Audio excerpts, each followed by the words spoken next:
Hello everyone, thank you so much for being here. Hello. It's so beautiful to see some new faces and some familiar faces. Thank you so much for following me on this journey as I've been sharing this masterclass of the masculine and feminine with you. It has been so exciting preparing and sharing these classes, and I truly honor each and every one of you who have joined, and thank you all for being here. To start off, I'd like to introduce myself to the new faces. My name is Michaela. I am a shaman who is following a very deep call and honoring my duty to share and teach and help the feminine come back to the table with the masculine for them to dance again in unity. In my practice, I work a lot with the realignment and rebalancing of not only the masculine and feminine, but also the mind, body, and spirit. And in so doing, I promote and encourage a harmonious way of living. With that, I welcome you to the third chapter in our masterclass. Welcome back to our third episode on this masterclass series, where we unpack and redefine the truth of the masculine and feminine archetypes that live within us. We've spoken about the history and evolution of the masculine and feminine, identifying when and why the balance shifted and when toxic expectations of each archetype truly began. In this episode, I'll be sharing the common misconceptions and stereotypes that have since been created in our search for autonomy and our need for balance and understanding. My intention for this specific masterclass is to welcome you back onto your own path of balance by pulling the wool from your eyes, if you will, as they say, and gently providing you with the opportunity for self-creation and balance through self-understanding. A lot of what we do, how we act, what we feel, even how we think is influenced by our surroundings. In my last masterclass, I shared the familial, societal, and personal influences into understanding the evolution of the masculine and feminine. Today, I'll be sharing the common misconceptions of each and how this misunderstanding has led to power struggles, misidentification, and a sense of loss and failure in the present generations. To begin, I'd like to invite you to share with me how you feel when you hear the word masculine. Yes, exactly. Thank you so much. These are such powerful answers. Strong, confident, brave, protective, a type of provider. That's very interesting. It's also, I'd like to add there, with a type of provider, it's not only of material possessions, but rather as a healthy masculine, you are a provider of safety and shelter. You are giving more than just material objects, but you are giving and holding space for your family, or at least for your loved ones. In my previous masterclass, I spoke about how the Industrial Revolution affected the search for autonomy by giving the man something to strive towards. Capitalism. Before the Industrial Revolution began, men were sent to war to protect and serve their country. It was seen as the most honorable and noble call to action. It's important to note here that the events that I'll be sharing in this masterclass have all happened within the last 100 years. And how fast this shift, as I've mentioned in previous masterclasses, of, moving from a hyper-toxic masculine and slowly pulling into this feminine, and what this push and pull is actually doing. Historically, we as this new age don't really have much culture and history to look back on, and are rather using this history now as a form of misidentification, and now are creating a space where we can look back and disagree with history, because it is one perspective. There are so many more, and I think through these classes we have the opportunity to really unpack how we feel about the history that has been written about us. I'll get more into that later. When the wars ended, that call to action slowly dissipated, and man's search for purpose was once again lost. When the men returned home, they returned home as heroes with heavy hearts and dark memories. The wars were never nice places. And it's something that Bessel van der Kolk speaks about. Or he started grouping war veterans' symptoms of PTSD before it was truly understood and diagnosed as PTSD. Men came back with extreme trauma. Some were blessed with healthy feminine partners who helped them process their trauma from the wars. Others were not as fortunate and lost their way completely. But most honored their masculine drive and went searching for a new way to provide and be of service to the country, to their families, and to themselves. During this period, women were also seeking their own voice and validation. Or before the wars started, the roles in the household were very strict and very structured, very characteristic to the toxic masculine, where women and men, husband and wife, had very specific roles. And when the war broke out, men were sent to the army and the women were left doing everything else. While the men were at war, the women were independently running their households and caring for their families. Although some men returned home to open arms, others came back with a lost identity and no sense of purpose already because of the war, and now because of their absence, some did not have a role to come back to when they came home. It became quite emasculating and bruised the ego, as you can imagine. This bruised ego forced dominance and power onto the feminine in many different ways. With the main idea I want to share here before going to left stream about this, being that women, and therefore the feminine, were always seen as weaker. Not because they didn't want to fight back, but because of the way in which the feminine and the masculine work in conflict is very thematic to our inner and outer world. I've shared in a previous masterclass. What I mean by that is the feminine and the masculine each have different forms of expression in their conflict. The masculine is more outwards, it's more open in its expression, in its physical showing of its feelings, of its emotions, of that projection. Whereas the feminine is more internal.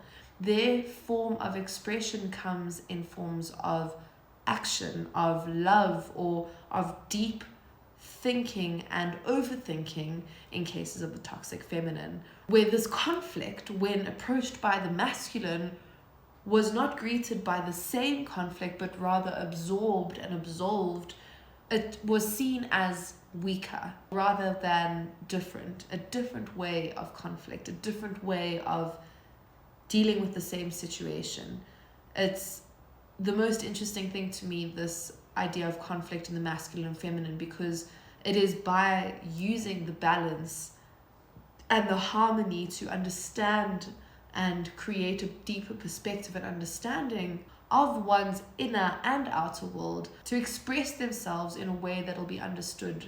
From this tension and the build-up of this conflict, the build-up of this violence and this projection in a world that man is still trying to find meaning in, comes the power struggles in the home. We've all heard of different roles that men and women are supposed to play in a home. Although some do hold true from our ancestors, the idea of hunting and gathering, of, working together, women collecting and men collecting for different reasons, which do, of course, hold true. Most have been distorted to such a degree that the unlearning is not possible by that generation. Over the years and over the evolution of the roles in the household, we started very simply with the role of a man in a house to be the provider, while the role of the woman to bear and care for their children. If these roles are reversed, the man becomes a failure. Why?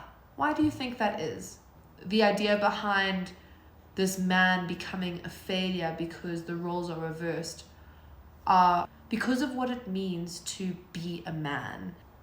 This concept of being a man and what it means to be a man is so far removed from that balance and from that harmony of the masculine and feminine, that when the roles are reversed in the household, men's search for purpose is once again confused. Just to briefly go off topic here, it is something that I'm going to be speaking about in a later masterclass in further detail, but this idea of being a man, and as personally my generation of boys and men growing up having to hide their emotions and suppress their feminine because they need to stand up and be a man, they need to show strength and be strong and courageous, and that does not include emotions of any kind except bravery, and any other sign of emotion is a sign of weakness. Children end up growing up early almost and mimicking the behavioral patterns of their parents, wanting to be adults, holding cell phones and acting as if their parents, trying to get praise from their parents by doing adult-like things because they are growing into this role to be a man. The point I'm trying to make here in my slight segue is that we are so deeply conditioned into what we are supposed to be that we have forgotten what we can be, and we have forgotten what we want to be. This unlearning of what is right and what is wrong, and why this is right and why this is wrong, and who says so and why they say so, is a deep part of my practice, and it's something that I'll be sharing with you throughout. But gently making my way back to the topic at hand, we are sharing the roles of the household, and to share a little bit of vulnerability here and to share a little bit of my story, I'll use the example of my grandparents. My grandparents were this generation whose role of a man and woman were very specific. My grandmother was a nurse and my grandfather a soldier in the army, but please, the South African army, not the World War, but the story does still hold true. My grandparents met, were married by 17, and are now living a very simple life together in their 80s, having had 3 children. The role that they play in the household and the expectations that my grandfather has of my grandmother are quite difficult for me to watch and accept, but as an observer, it has truly opened my eyes to the severity of the past and its ripples into this new world. Using this same relationship dynamic, imagine now how difficult it is to create a sense of what is right and what is wrong as a child observing this behavior. In my previous masterclass, I shared the social and familial influences on the development of the misinterpreted ideas of the masculine and feminine. So, in fact, what I mean to highlight here is the misidentification and sense of loss that comes from fighting your intuitive understanding of how it feels to be good and right, thereby suppressing the feminine. By fighting that intuitive response and seeing, for example, your parents in front of you, your mum maybe not being treated the way that you feel is right, but it is the way that she accepts, and perhaps your dad is the one who is promoting these expectations, so you are conflicted by what is right and what feels right, and that conflict is your intuition fighting this unlearning. It's almost protecting this layer. For example, if your parents are in an abusive relationship and as a child you watch this abuse, it is your intuition that is the one that is saying, no, this is wrong. This is wrong. I feel that this is wrong and I need to do something about it. That's when that masculine drive steps in, and that force and that, stepping up and creating your own reality comes forward. A child growing up in an environment where the roles of the parents are strictly determined by law and force becomes a product of the cycle. The cycle being this loop, this parent teaching the wrong things to the child, who then teaches the wrong things to their child, and this loop just carries on, it ripples, as I mentioned before. This child then becomes a product of that cycle by simply observing what their parents never questioned, and they're never questioning it either. It is as the observer that you have the opportunity to break that cycle and form a new mold, but it starts with understanding what is required. It's difficult to break a cycle when you don't know what cycle you want to form, but it's important that when we are breaking these cycles and when we are actually stepping up and saying, actually, I don't feel that that's the best way that we can handle this situation, or I don't feel that all options have been discussed. You have an opportunity to step up as the observer, and rather than just watching the cycle continue, stepping into it and starting anew. This is why it's so important to understand what a healthy masculine and feminine is. So in this creation that you are stepping into, this new version that you are creating, you may flow and you may feel authentically and honestly. With your understanding now of the masculine and feminine over these few masterclasses, the animus and anima from the Jungian philosophy, what would the ideal roles of the masculine and feminine in a household be to you? Now, keep in mind, I'm not saying man and woman here. I'm asking about the masculine and feminine, whether it be a balance, whether it be the animus and anima as separate entities. What would that balance and harmony look like in a household if you had to think about it? I'm seeing such beautiful things. Empowered and safe maternal presence, amazing. Compassionate and empathetic leader with confidence, wow, and ambition. That's beautiful. Thank you so much for sharing that, Luke. This is exactly my point. The harmony and the balance that the healthy masculine and feminine bring to the household provides that safe space, masculine, for the feminine compassion and love to enter, but then again to go outwards and pursue confidently and express how they are and who they are, and express themselves fully, to be present and whole, and to lead with confidence. I'll use another example here. The man is the provider, he loses his job, and the wife steps up. Because the woman now is quite busy with all this extra work, the man becomes the caretaker, but is always depressed and considers himself a failure of a man, as we had discussed earlier on. But wouldn't the failure that he feels, that he puts onto himself every day, be the reason as to why he's failing? It's something that I share in one of my YouTube videos, actually, one that I shared recently about healing from your wounds, that you cannot sit with your wounds forever.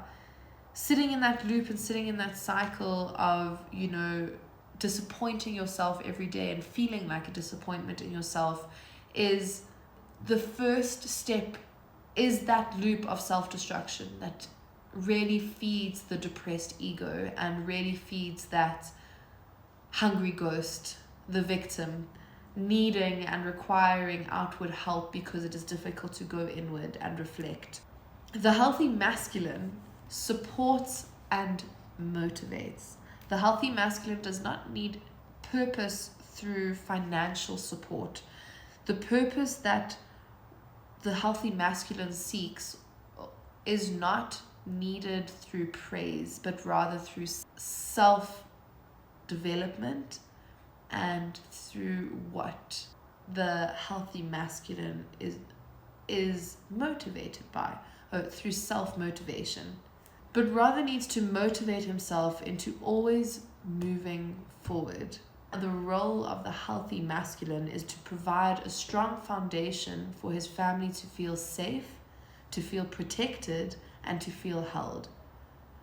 If the masculine provides that, regardless of everything else, regardless of how it is to be provided and what it entails, if a child can feel safer, more protected, and more held in a cave than it could feel in an abusive home. So it's very important to note here that the healthy masculine does not need material possessions to have purpose or to seek validation. Everything that comes from the healthy masculine comes from opening up to the inner world and stepping confidently into the outer world with that compassion and that self-compassion. Just as we did for the masculine now, I'd like to invite you to share with me now how the word feminine makes you feel. Yes, sensitive, caring, nurturing, compassionate, beautiful, patient. Wow, yes, feeling safe. After the war, women were stripped of their rights, and only 55 years ago were they given the opportunity to be heard again. Just as men were seeking their own identity during this time with the war and with coming back from the war, women were desperately trying to create their own identity too. Unfortunately, women's independence and their pursuit for such became their main intention when they were being courted. And just as the men were pushing, so too were the women. Both, and this is what I find quite fascinating, but both were pushing in search of the same thing, but rather racing against each other instead of working together to pursue this purpose. Just as the men went through this false sense of failure, women were put into high business roles. This race and chase to pursue a higher purpose between the men and the women rippled quite deeply into the corporate world, specifically for women. As I'm sure you are aware, it's only very recently that women have been allowed the opportunity to grow in the business structure and to become CEOs and to be put in higher roles. And in so doing, it's been quite interesting, again, from a personal perspective, but also just watching it play out, how much women have been put into these high business roles and have lost their feminine empathy and rather moved into what we call the hyper masculine female, which is essentially just imitating a man in the working environment, and then rather than actually honoring her feminine qualities to create a better working atmosphere and environment for the entirety of the company, for probably the main reason she was hired, so that she can bring in that balance once more. The women in these high roles are put under quite a lot of pressure as to how to perform, and then get molded into this toxic masculine female, because if they were to show emotion, it would be considered a feminine trait. If they were to do anything out of the ordinary, or anything that doesn't perhaps mold into this toxic masculine world that was created before her, it's considered weakness. So women were created this hyper masculine mask that they used to step into roles that might not have originally been available to them. And in such, this role rippled into the household. There became a lot of situations where women would step up in these fields, in these higher positions, and there would be a battle of hierarchy in the household between the man and the female, which, of course, there isn't really that type of leader role as we are unlearning, but it is more that when one partner is possessing a hyper version of one archetype, the other tends to balance that archetype out in an ideal world.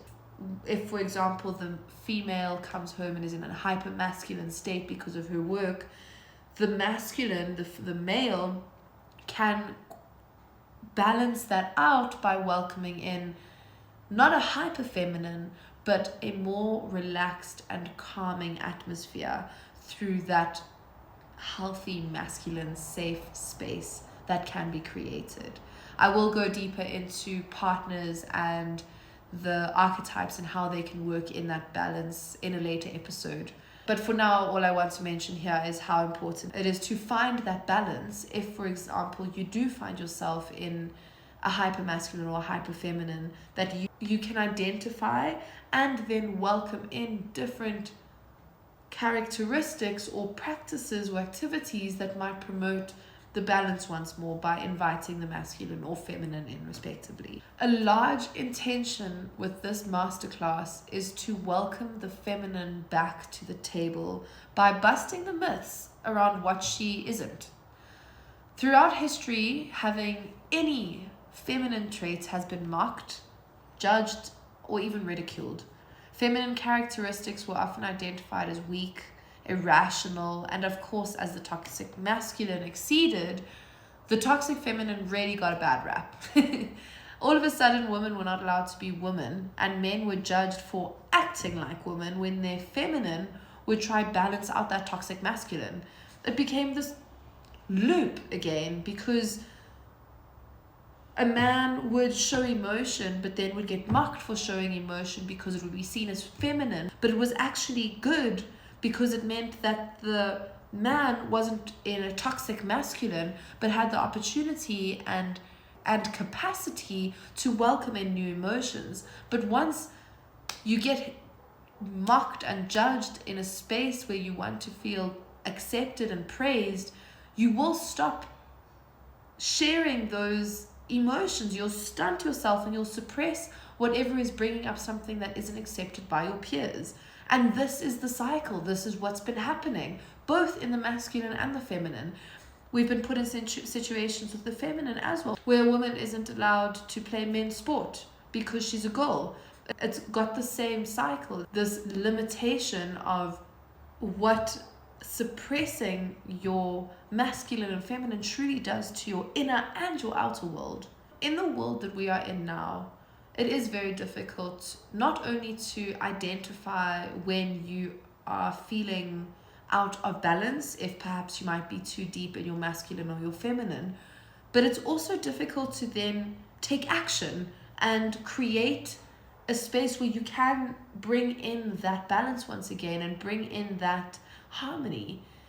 So for this next section, I am going to share with you a few practices and activities that we can use to invite the masculine and the feminine to dance freely within us. Ways that will respect the balance and the teamwork that is needed from both. And it starts with what you don't have to live with if you don't want to. Now, the masculine and the feminine hold some incredible power in the mind, and because we are now living in this toxic masculine world and slowly creeping into a bit of a toxic feminine world, our minds control a lot of how we feel, how we see, and what we think, of course. So to start off, I'd like to share with you what you do not have to live with if you don't want to, but because of this toxic masculine and feminine, we pour this judgment and guilt and shame onto ourselves. But in so doing, instead of actually promoting that balance and that harmony once again, we move further and further away from it and move deeper into either the toxic masculine or the toxic feminine. So here are the things you do not have to live with if you don't want to in the hyper masculine and feminine world. Wasting time and energy being indecisive, hyper masculine. Trying to control other people and how they show up, hyper masculine. Being hypercritical of your body, hyper feminine. Saying yes to commitments even when you feel like it's actually a no, hyper masculine. Putting your self-care and spiritual practices on the back burner, hyper feminine.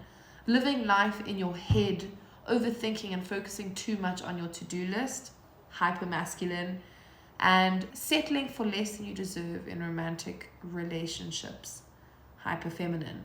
Just from a show of hands, did any of that resonate with anyone? Yes. It is very important that we understand that the roles and projections that have been put on us are a deep part of the unlearning that we have to do, and a deep part of the conditioning that we have to break through. To poke the bear just a little bit more, without triggering anyone too deeply, I hope, I would like to ask a few questions to finally introduce the practice that I have personally found is quite beneficial in redefining and realigning this balance of the masculine and feminine. Do you take things personally? Isolate yourself when you're stressed out? Do you perhaps have a perfectionist attitude while also procrastinating? Sometimes, yes. Do you have a wounded inner child or a childhood trauma that is triggered when you have unresolved feelings of abandonment, rejection, or unworthiness? All of these feelings and thoughts that might have come up for you as I've asked these questions are simply just guided awareness. These are all toxic archetypal traits that bounce within our psyche and take up space. While the healed masculine and feminine seek to return to a balanced state, our misunderstanding of them rejects what they are because we have already created an identity for them in our minds. So, in other words, the characteristics that you are showing me are not the characteristics that I know of you, and therefore I will not be open to receiving more that might benefit me, however, but do not fall in line with what I already know of the situation because I'm stuck in a hyper masculine or feminine. The important thing to note here is that you do not have to abandon your masculine or feminine side when calling in the other. It's about the balance. It's about the harmony. It's about welcoming in the masculine when the feminine is already dancing so that they can join. I'm now going to share with you one of the most effective practices in recognizing and working. I'm now going to share with you one of the most effective practices, in my personal opinion, in recognizing and working on this realignment of the masculine and feminine. Reparenting yourself. Reparenting yourself is a powerful practice that brings you back home to yourself and involves nurturing and caring for oneself in a way that may have been missed during childhood. It works on creating that safe space of support and love that your inner child has always been searching for. It lowers your cortisol levels because you are finally comfortable in your own skin, and it brings you peace in what you needed for yourself then and how you can now provide that for yourself and your children. The key practices here are self-compassion, truly acknowledging your emotions and feeling through what you may need. Emotional regulation, again, letting your emotions be your guide and acknowledging them and bringing yourself back into a state of balance when you might feel your emotions are heightened. Setting boundaries, these were mentioned earlier, of what you do not have to do and the things that you can let go of if you want to.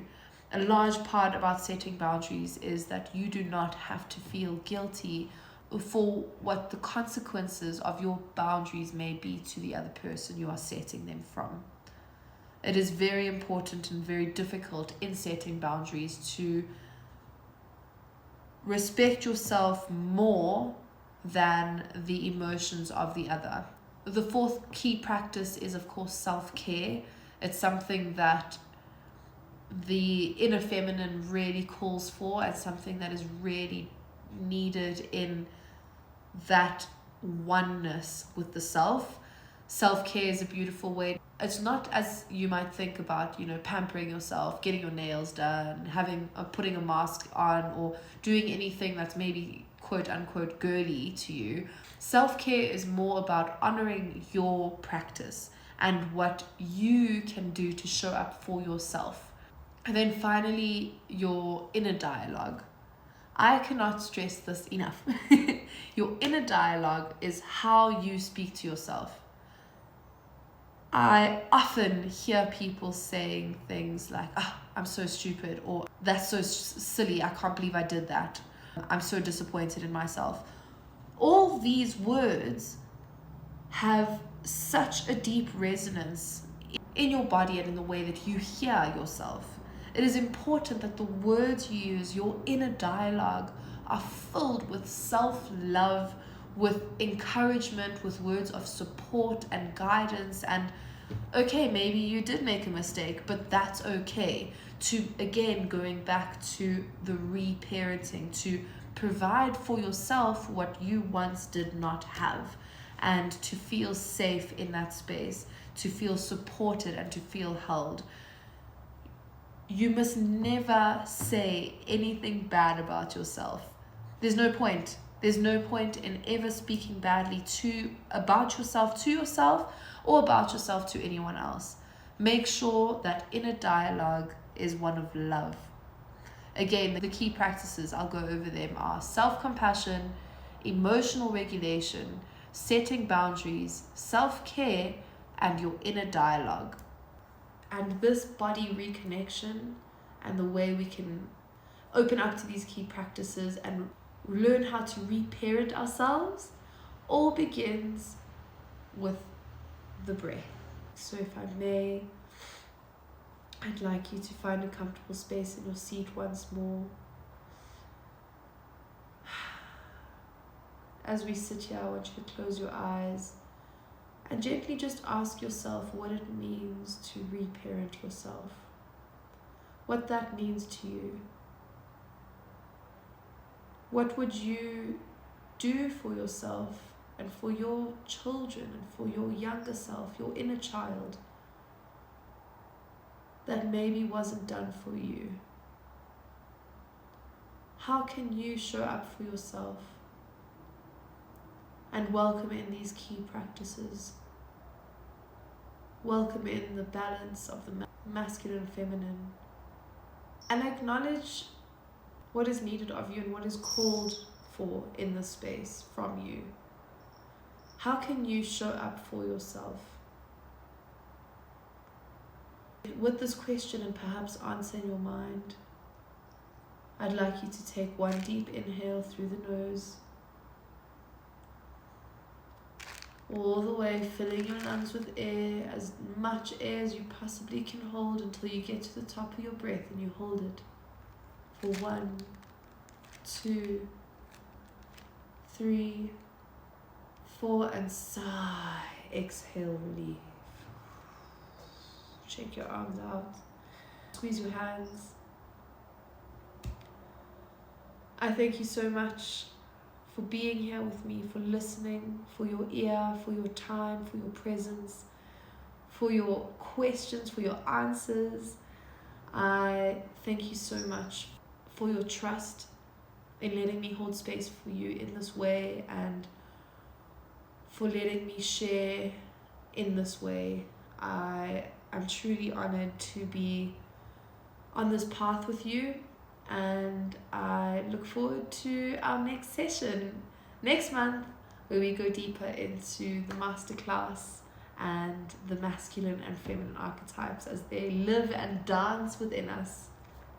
Thank you so much.